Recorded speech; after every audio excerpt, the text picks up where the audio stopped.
Hello, everybody, and welcome to another episode of Plain Rainbows Season 4. Happy Pride Month! You know, we're going to talk about LGBTQ, Amish, and Anabaptist stories. I'm your host, Mary Byler. Today, we can't be joined by James.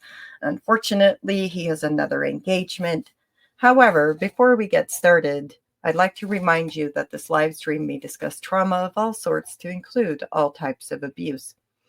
Viewers and listeners may find it unsettling and triggering. If this live stream causes you distress, please seek support from your trusted folks and qualified mental health professionals as needed. You may also cease listening until you're able to listen again. The guests on our live streams reflect a diverse set of values, morals, and ethics that may not reflect the morals, values, and ethics of the Misfit Amish. And with that being said, I'd like to welcome Joey. Joey was a previous guest on Plain Rainbows and talked a little bit about his life, but welcome back, Joey. How you doing? Hi, Mary. Thank you. Glad to be here. I'm so happy you're back. Would you like to tell us a little bit about yourself in 30 seconds or less? Sure. Well, I grew up in a very conservative home.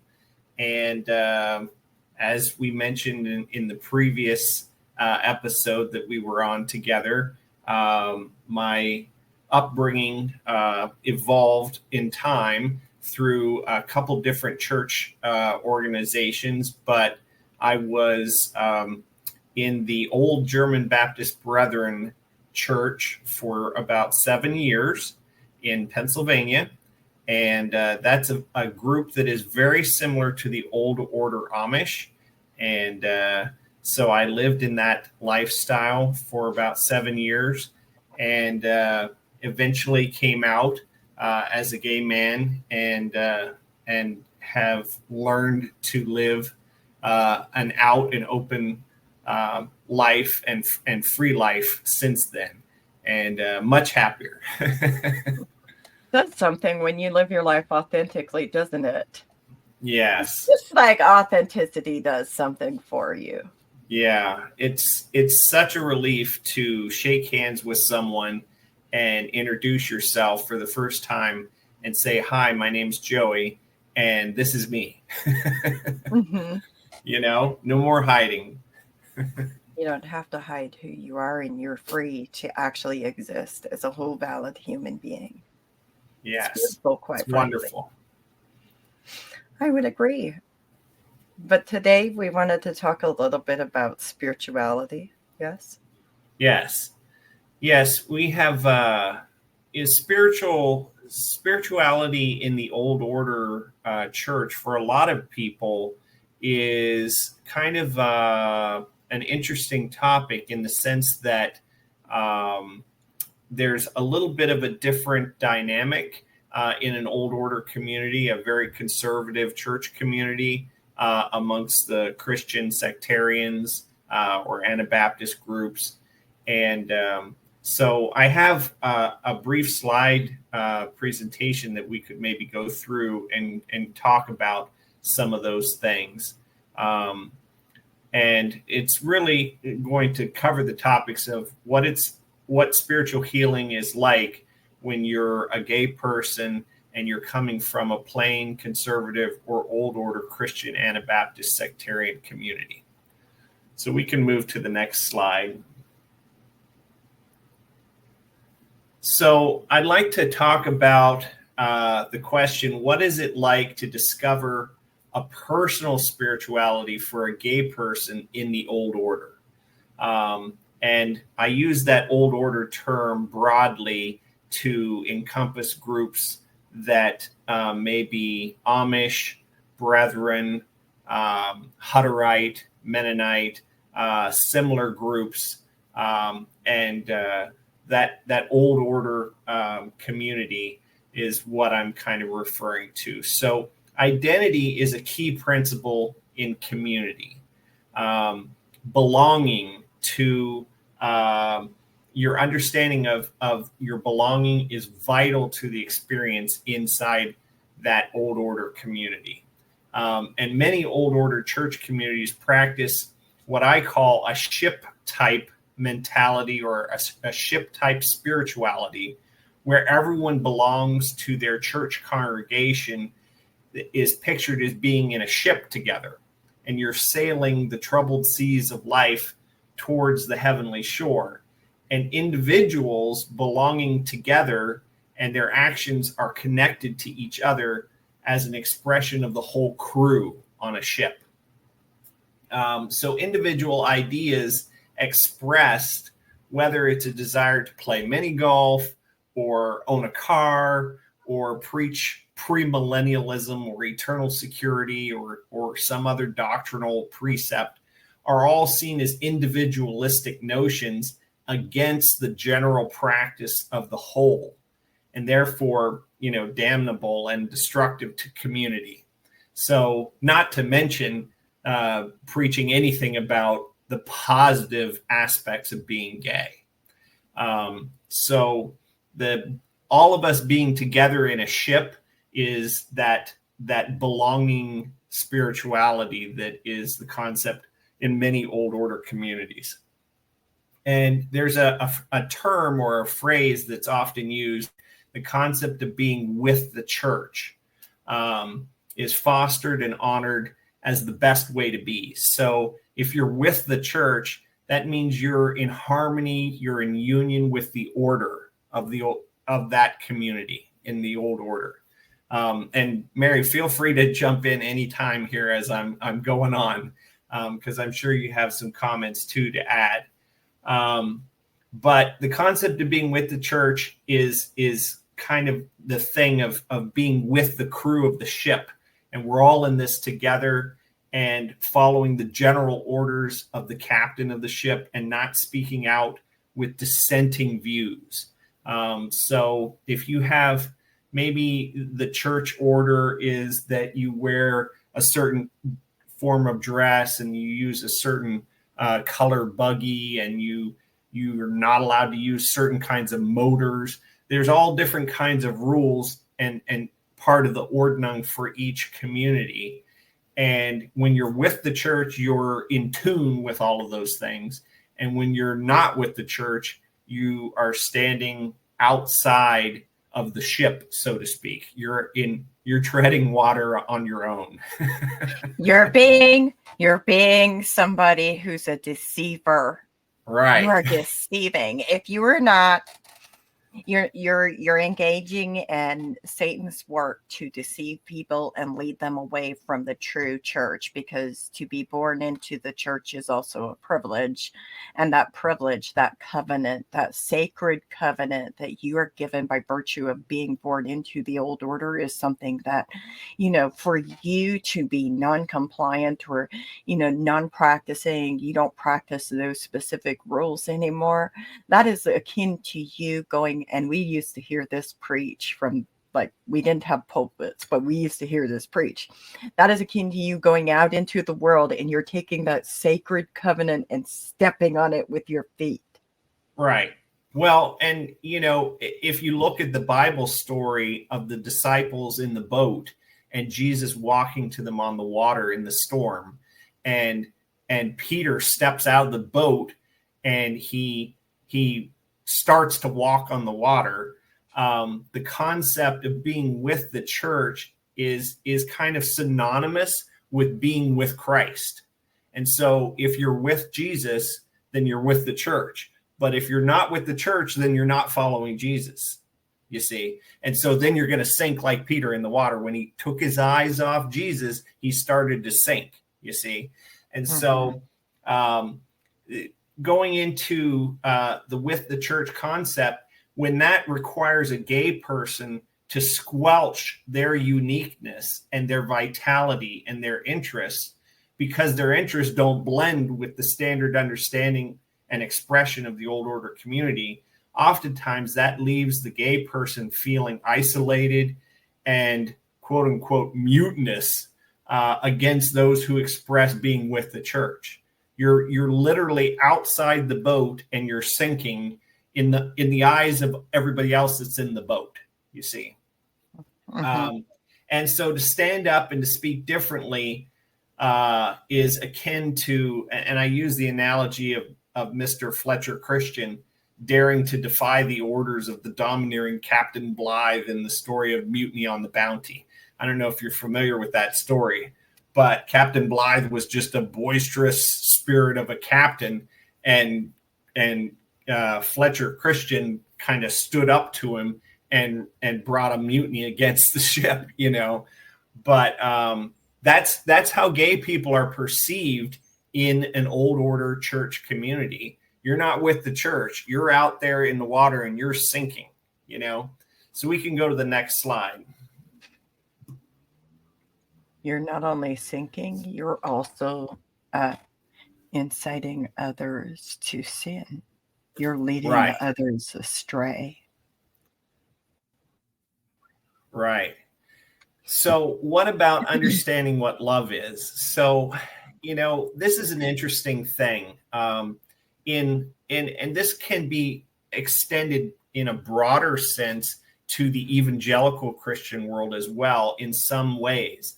Love of self, love of family, love of church, etc. So in the old order, from my own experience in the old German Baptist, there was tremendous emphasis on love and the concept of love of the brethren, love of the brotherhood. And there was even so much as the physical representations of love by having the holy kiss and practicing the New Testament teaching about giving the holy kiss. And we had communion where we sat around tables and benches at Love Feast, and we would pass the kiss of peace as an expression of love and faithfulness and fraternity with each other in the church. And it's interesting because in a lot of ways, that concept of love of church and love of each other as being with the church, you're in the church, you're in the boat, you're all sailing down the sea of life towards the same goal. There's a warmth and a belonging and a feeling and a richness in that kind of love. But the moment that you dare step outside of that boat, to step outside of that being with the church, and you express an individual identity as a gay person, that love suddenly ceases, and it's like it's no longer. And then it's easy as an individual person outside of the love from the church to feel like you have nobody to love you. And then is your family going to love you? And do you even love yourself? You see? And so I think spiritual healing involves learning to love yourself and realize that loving yourself is not wrong. It's actually healthy and good. Because if you can't love yourself for who and what you are, how can you love someone else? You know? I guess I would ask, sorry, can I go ahead? I guess I would ask, so when it comes to your understanding of love, and I don't know if the brethren taught this, but like for us, it was preached to love your children is to hit them. The sins of the children rest on the parents, and the sins of the parents rest on the children, but also to love your children is to hit them, but also to love your children is to shun them if they go off and they do something like that. If they go out into the world or if they don't comply with the rules, then shunning them, absolutely not extending any form of compassion or empathy to them. The only time you're really supposed to like speak to them is like if you're admonishing them to repent. Right. And that's true. I've personally experienced that in my own life with my own family, basically cutting me off, and I'm basically dead to them and no longer their son. And their idea of love is that twisted definition that says that if someone is doing something unrighteous in the eyes of what the church says and what the order says, then the only way to love them is to admonish them to come back to the truth of the church. And if you go along with them or accommodate them or accept them for who and what they are outside of the church, then you're not really loving them. And that's a very twisted concept. So then how does that affect, like, your understanding of love? How does that affect somebody's understanding of love when that is all they've ever known? Right. And that's why I mentioned this as a key aspect of learning spiritual healing from this kind of thing. Because once you step away from the church and the church's teachings and the order that they've established, then you have to realize, okay, now I need to build from square one my own life, learning how to love, first myself for who I am. I'm a gay man, and I can love myself and accept myself for who and what I am. And then I can start to grow that love and learn that family and love of family can be more about those who care for you for who and what you actually are than for what maybe your biological family thinks that you should be. And that's a very big key.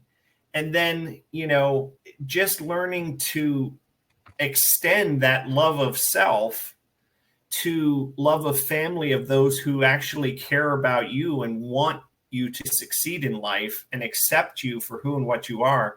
And then you can start to love other people who may be different than you and maybe have experienced different things and maybe from different places in the world, maybe have different belief systems or whatever, but you can just love them for being a human and being alive and who and what they are.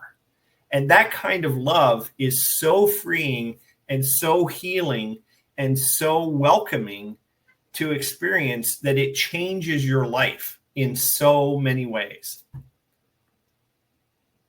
Mm-hmm. So I would say, oh, go ahead. Sorry. I have a lot to say about the topic of love, but I would say that in my experience, like when you are able to have more compassion for yourself, more love and more empathy for yourself, it also becomes outwardly reflected towards how you engage with other people. Correct. And that's a very good way to put it. So the next slide there, it talks about what about personal spiritual expectations and the call of God, the quote unquote call of God. So I know I've experienced in the old order setting, there was a concept when you were with the church that you would be prepared as a man, you would be prepared to receive the call of God if the moment came for you to be called upon to minister or to serve the church as either a minister, an elder, a bishop, or a deacon. And I know there's variations between the Amish and the Mennonites and the Hutterites and the Brethren on how that process works. But there's an underlying concept of spirituality that says that somehow the preachers are to be a certain level of spirituality, a spiritual person. And even in some orders, there's a different level of how their house is to be, how their clothes are to be, what their jobs are supposed to be, depending on whether they're a serving servant of the Lord or whether they're just a normal church member. And Mary, you can probably comment on that as well. I'm just laughing because,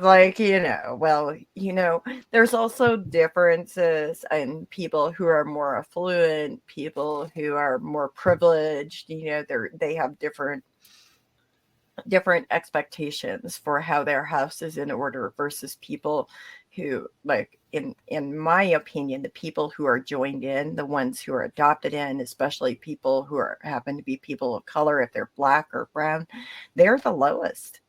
They're the absolute lowest because they can never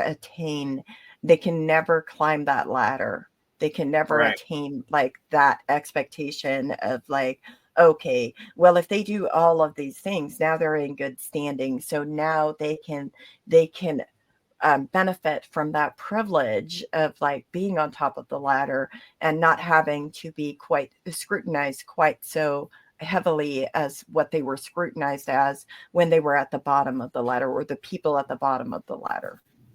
Right. And that also goes into play with the whole concept of being with the church and being in the ship and whatever, because when someone does trip up in their life, say they get caught playing mini golf, and I'll just use that as an example. Okay. they get caught going to a mini golf place and they're doing putt, Why are and you doing and putt, and Joey? someone submits a report to the deacon, and the deacon finds out, we've received a report that so-and-so young person was seen at a mini golf, and they have to come before the congregation and stand up and confess that, yes, they did mini golf. Wait, It's wait, really humbling. excuse me? Y'all stood up to confess? Why was I confessing on my knees in front of the congregation? In the brethren, we had to stand up on the front row. Y'all leading me astray here. This is just, it's okay. So anyway, I guess what I want to try and get across with this slide is the importance of having spiritual healing, in the sense that in your own life, in your own personal experience, there's no need to feel like you have to be a preacher or a deacon in order to be serving God or truly spiritual. There's no need to feel that way. Being alive and living is enough validity. You're a valid person. You're a human being on this planet, and you are alive and well. You're valid. You don't need a spiritual stamp of approval somewhere from a church because you have the call of God on your life to serve.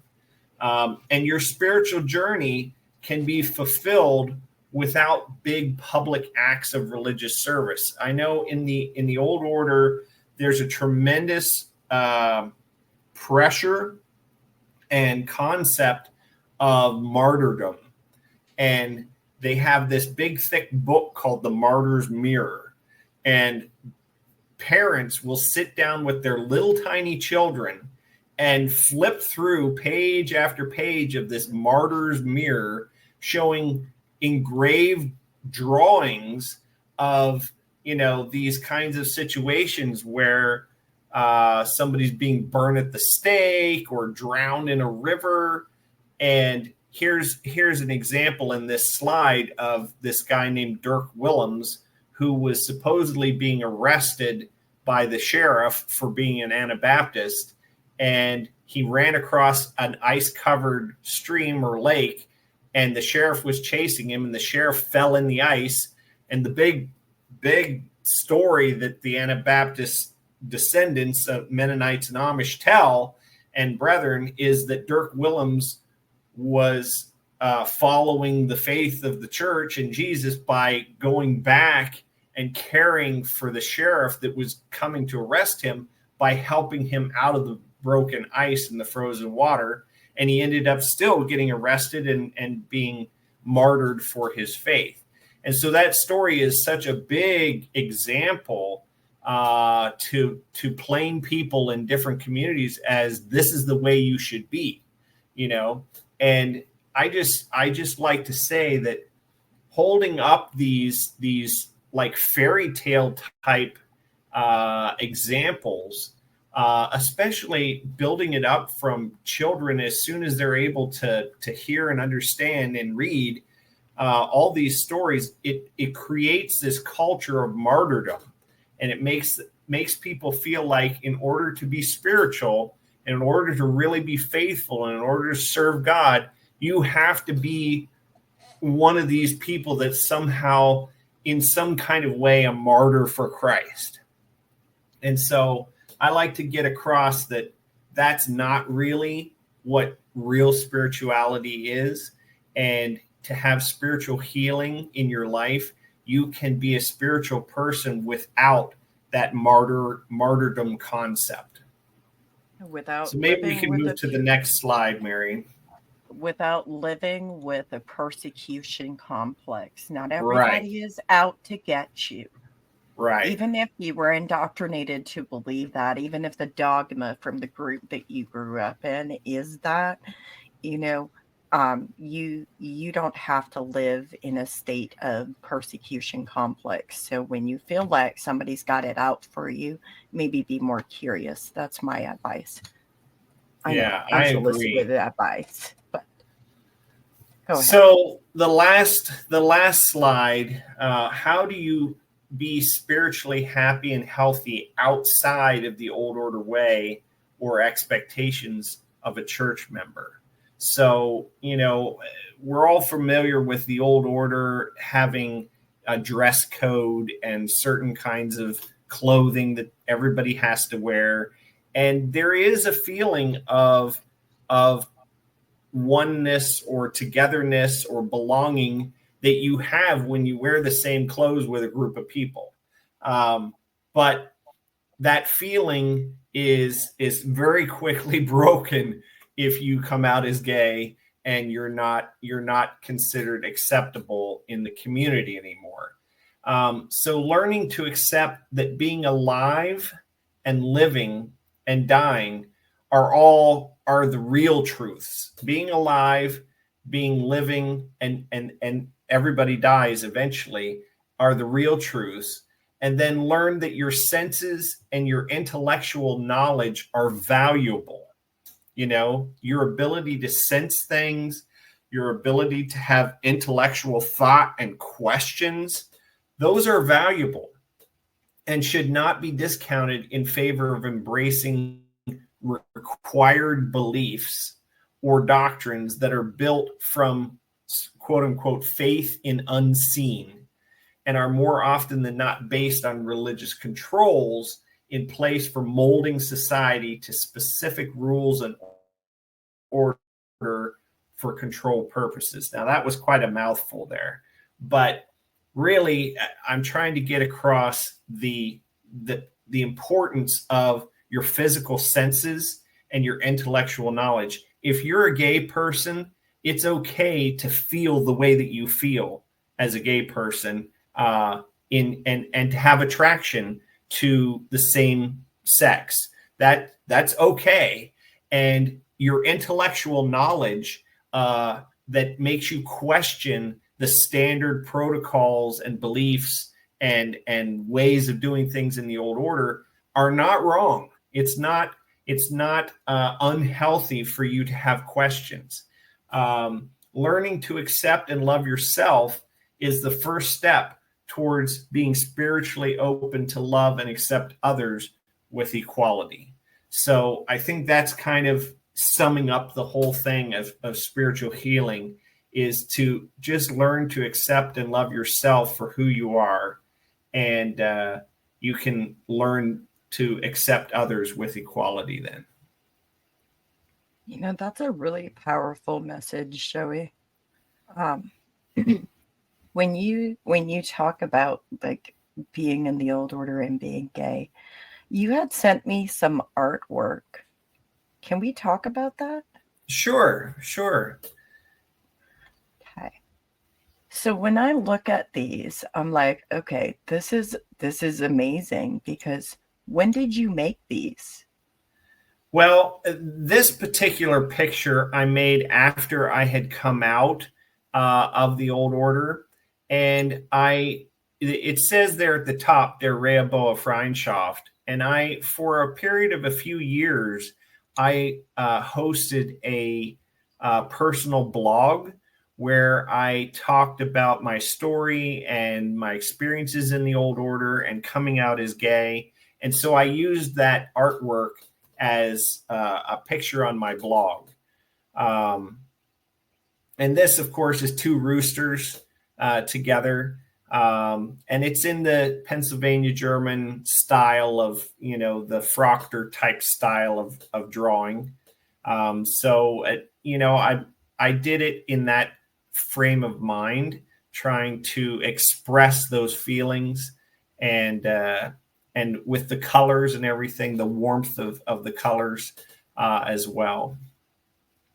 I think, oh, I like this picture of you. But I think like you sent this art, and the one thing that really stuck out to me is like I use art myself as like a way of like it's really helpful for me in my journey in life, right? Mm-hmm. And I just really wanted to know like what does all of this mean to you, and how does it relate to your spiritual healing? So this particular one, this is a Pennsylvania German or Pennsylvania Dutch rendition of the good tree bears good fruit and an evil tree bears evil fruit. And I actually drew this when I was still in the old order. So I had my big black hat, my big red beard, and my black vest and suspenders. Oh my And I sat and I drew this, and this was coming from the indoctrination that if there was something inside of me that wasn't right with the church, then somehow or another I was bearing evil fruit or bad fruit. And if I was a good tree, I wouldn't give in to that bad fruit. I would bear good fruit.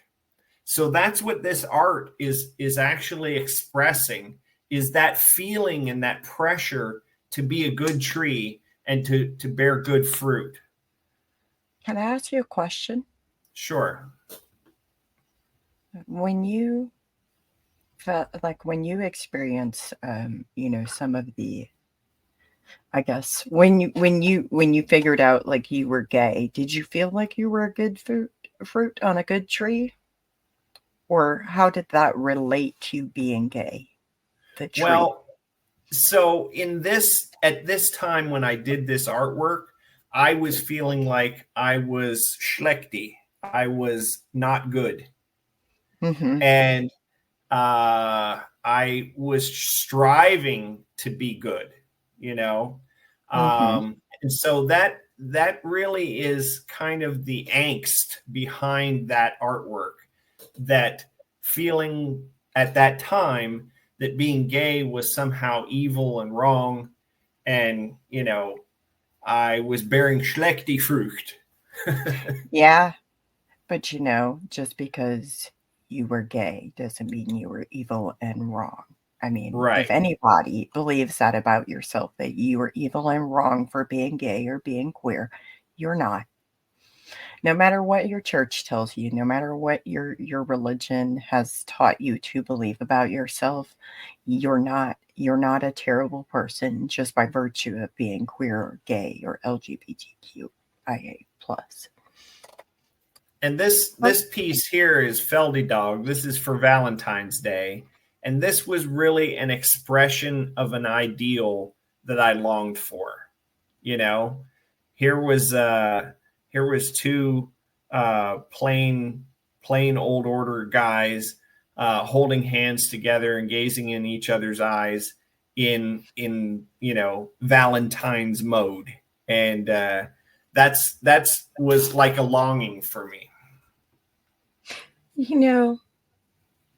I think one of the most powerful things for me when I saw your art was really this, is that I saw, wait, let me go back. I saw this, and I saw it as like along with the tree of like, the good tree and the foul tree. Mm-hmm. Along with those, like I saw this and I saw it as like this is a form of you having an outlet. Because when you're inside of a group where your identity isn't accepted, and there's no hope for it ever to be celebrated if you are authentically living as yourself, then how do you cope? What are some of the ways you heal from that? And what I see is you taking your own like experiences and turning it around and then being like, okay, yes, I was this. This is what I long for. This is what I believe then. But finding a way to express that and let it out rather than allowing it to eat you up. Because sometimes living in that kind of environment can eat you up. Well, it's interesting that you mention it that way, because if you look at this this is another scripture verse, and Statements and evil, Randy. I did this one again, and you can go ahead and read it, and you can do it better than me. Satan's and evil, Randy Hatsahan. Yeah, okay. I'm good. Okay. Right. This was taught to me from the youngest age possible. As long as I can remember, this verse was stuck out to me as a life verse that I should take. And I think, can we translate the verse for people who they don't understand this? Yes, this verse is, blessed are the pure in heart, for they shall see God. Yes. And that's from the Sermon on the Mount. And this verse, I clung to this verse. My parents taught me that I should embrace a scripture verse as a life verse to guide my life. And I picked this verse from that desire, like that other picture that showed the tree of good fruit and evil fruit. This verse was, blessed are the pure in heart, for they shall see God. And I felt like the only way I could ever see God real in my life and have spiritual health was to have a pure heart. And I thought that having a pure heart meant being with the church and being in the boat with my fellow believers, being on the ship of salvation, sailing towards heaven. You know, that's what I thought. And I thought that being gay somehow made my heart black, made my heart evil, made my heart impure. And if you go back to that other slide of the Feldy dog, it's just interesting. This is a heart. And in the center of the heart is my pure desire of love for another man. And so I embraced the pureness of my desire and my natural inclination of being who and what I was as a gay man. And I embraced that. And I can look at that, blessed are the pure in heart, for they shall see God. And I can say honestly and wholeheartedly that in my love for myself as a gay man and my sharing of that equality and love towards other people, my heart is truly pure towards others. And I have spiritual healing, and I can see God or the supernatural or the supreme being or whatever you want to call it. I can see that alive in and around in all the people I meet. That is beautiful. So it brings tears to my eyes, but blessed are the pure in heart, for they shall see God. That was my life verse, and I've just embraced it wholly as a gay man, sharing my love for myself, for who I am as a human being, and my love for other people, and sharing that equally with others that I meet. And it's a beautiful place to be, isn't it? It is. It's a happy place to be, for sure. It's much more peaceful than worrying about not being with the church or not. Right. So with that being said, before we sign off today, would you like if somebody's out there living with that type of belief, do you have any parting words for them? Yes, I would just like to encourage anyone who is struggling, coming from the old order, coming from a conservative church background where being gay is not acceptable and is not okay. And if you were to come out and you were to be who and what you truly are, you wouldn't be accepted within the church. If you're in that kind of a situation, I would encourage you to learn to accept and love yourself, to embrace that heart of, of who and what you are as a human being. And remember that being alive, living your life, and everyone eventually dies, that's the real truth. And all these other stories and tales and martyrdoms and all these things are all a side issue. And the real thing is being alive and sharing love for yourself and sharing love with others, and be true to yourself and just embrace that pure heart of love for yourself and for others for who and what you are, and accept others for who and what they are. Thank you, Joey.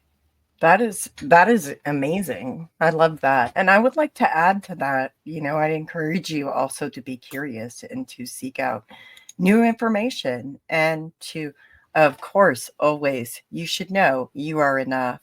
You are worthy of human rights. You deserve to live a happy, healthy, and fulfilling life. I want to thank Joey for being And our you're not guest. alone. You're not alone, even when you feel like it. Oh, and happy Pride. Yeah. Of course, we got to say happy Pride. Happy Pride, everybody. Happy Pride. But thank you again, Joey. Thank you to all of our viewers, guests, and listeners. We couldn't do this without you. This one was hosted by Mary Byler, funded by the Misfit Amish and our Patreon subscribers. Thank you so much. Produced by the Misfit Amish in 2024. Art by BJK and Joey. Like, comment, subscribe, share. Until next time, y'all have a great